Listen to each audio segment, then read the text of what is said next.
क्या एक युद्ध साम्राज्य की किस्मत बदल सकता है? क्या आपने कभी सोचा है कि एक राजा की मृत्यु कैसे उसके पूरे साम्राज्य की दिशा बदल सकती है?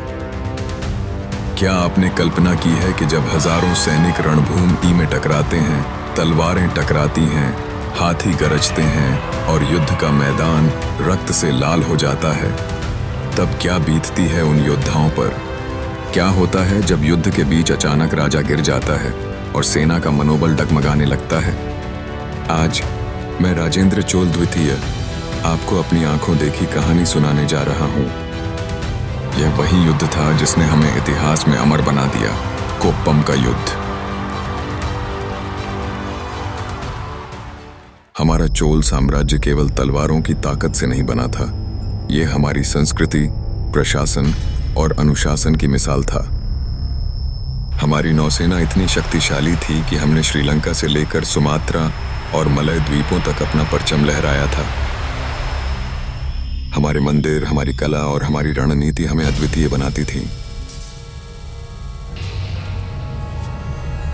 मेरा परिवार चोल वंश तमिल भूमि की शान था।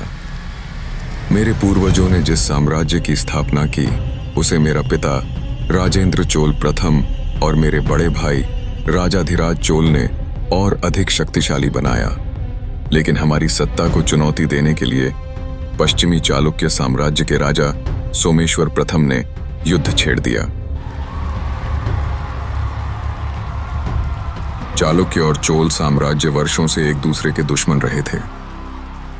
जब हमारे पिता ने अपनी तलवार उठाई थी, तब हमने चालुक्यों को कई बार हराया था।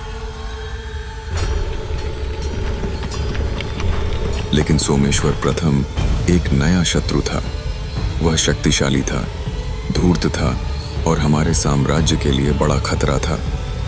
1050 ईस्वी में चालुक्य सेना ने हमारे उत्तरी क्षेत्रों पर हमला कर दिया।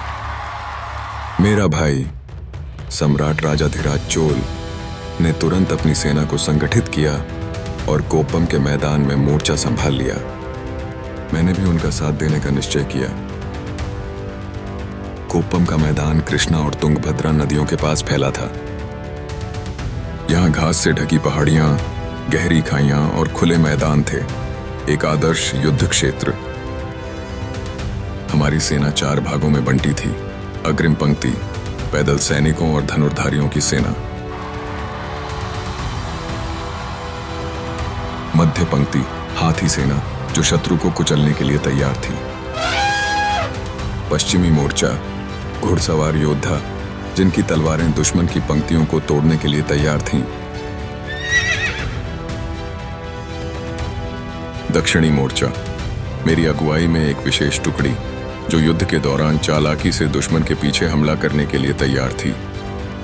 चालुक्य सेना भी संगठित थी। वे तीरंदाजों, कुशल तलवारबाजों, बलशाली घुड़सवारों और विशाल हाथियों के साथ युद्ध में उतरे थे। सूर्योदय के साथ ही युद्ध का बिगुल बजा। हमारी धनुर्धारियों की पहली पंक्ति ने अपने तीर छोड़े और चालुक्य सेना पर आग की वर्षा कर दी। दुश्मन ने भी अपने तीरंदाजों को आदेश दिया और देखते ही देखते पूरा युद्ध क्षेत्र तीरों से भर गया। कई सैनिक घोड़े से गिर पड़े, कुछ तीरों से छिद गए, लेकिन हमारी सेना डटी रही। अब समय था घुड़सवार सेना को आगे बढ़ाने का। मैं अपने घोड़े पर सवार होकर चोल वंश की जय का नारा लगाते हुए दुश्मन की पंक्तियों में घुस गया। हमारी तलवारें टकराईं, धातु की गूंज से मैदान गूंज उठा। हर जगह रक्त बह रहा था, लेकिन हमारे सैनिकों ने कदम पीछे नहीं हटाए। हमारे हाथियों ने भीषण हमला किया और चालुक्य सैनिकों को रौंदने लगे।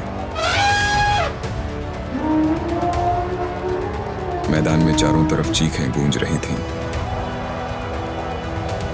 लेकिन सोमेश्वर प्रथम भी चतुर था। उसने अपनी घुड़सवार सेना को हमारी सेना के किनारों से घेरने भेज दिया। दूसरे दिन युद्ध और भी भयंकर हो गया। राजाधिराज चोल स्वयं हाथी पर सवार होकर युद्ध के केंद्र में पहुंचे। उन्होंने दुश्मन की सेना पर हमला किया और धीरे धीरे चालुक्य सेना कमजोर पड़ने लगी। लेकिन तभी एक विनाशकारी घटना घटी। एक चालुक्य तीर ने मेरे भाई के सीने को भेद दिया। राजा धीराज गिर गए। यह सुनकर हमारी सेना का मनोबल टूटने लगा। लेकिन मैंने अपनी तलवार उठाई और गरजते हुए बोला, कोई पीछे नहीं हटेगा। हम चोल हैं और चोल कभी हार नहीं मानते। मेरे शब्दों से सैनिकों को फिर से शक्ति मिली। हमने एक संगठित हमला किया और चालुक्य सेना पर कहर बनकर टूट पड़े।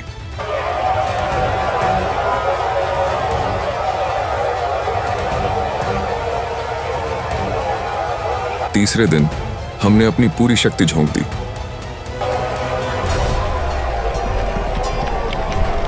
मेरे सैनिकों ने चालुक्य सेना को घेर लिया। मैंने स्वयं सोमेश्वर प्रथम को चुनौती दी, लेकिन वह युद्ध क्षेत्र से भाग निकला। चालुक्य सेना में भगदड़ मच गई।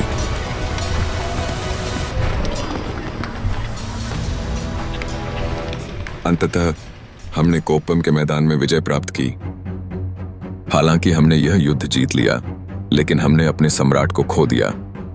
मेरे भाई का बलिदान व्यर्थ नहीं गया। मैंने सिंहासन संभाला और अपने साम्राज्य को और मजबूत करने का प्रण लिया। कोप्पम का युद्ध हमें एक सीख देकर गया। एक सच्चा राजा केवल अपनी तलवार से नहीं, बल्कि अपने साहस, बलिदान और नेतृत्व से महान बनता है। यह युद्ध केवल दो राजाओं के बीच नहीं था। यह संघर्ष था साहस और छल, वीरता और भय, विजय और बलिदान का। यह युद्ध हमें सिखाता है कि युद्ध केवल मैदान में नहीं, बल्कि दिल और दिमाग में भी लड़ा जाता है। तो क्या आप सोचते हैं कि इतिहास में ऐसे युद्ध साम्राज्यों की किस्मत बदल सकते हैं? क्या बलिदान के बिना विजय संभव है? चोल साम्राज्य की जय।